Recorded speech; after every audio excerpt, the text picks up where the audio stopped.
ఒక్క మహిళల విషయంలో ఇంతవరకు రూపాయి ఇయ్యలే, ఇచ్చిరా?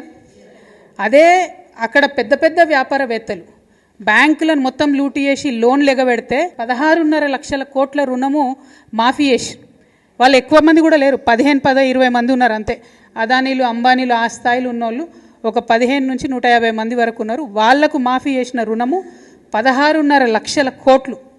మనం ఇవాళ నేను మీ అందరి సమ్మతితోనే నేనేం అడుగుదాం అనుకుంటున్నా అంటే, కేంద్ర ప్రభుత్వాన్ని 5 లక్షల రూపాయలు రాష్ట్ర ప్రభుత్వం వడ్డీ లేని రుణం ఇస్తుంది కదా, మిగతా 15 లక్షలకు కేంద్ర ప్రభుత్వాన్ని ఏముందాం?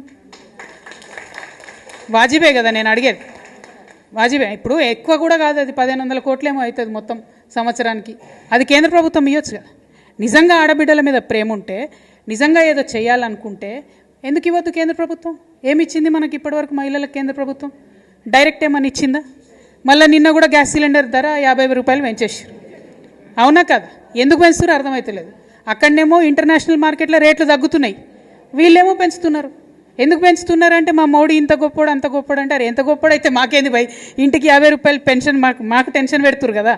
నేను అనేది ఏంటంటే, కేంద్ర ప్రభుత్వం డైరెక్ట్గా ఇంతవరకు ఆడబిడ్డలకి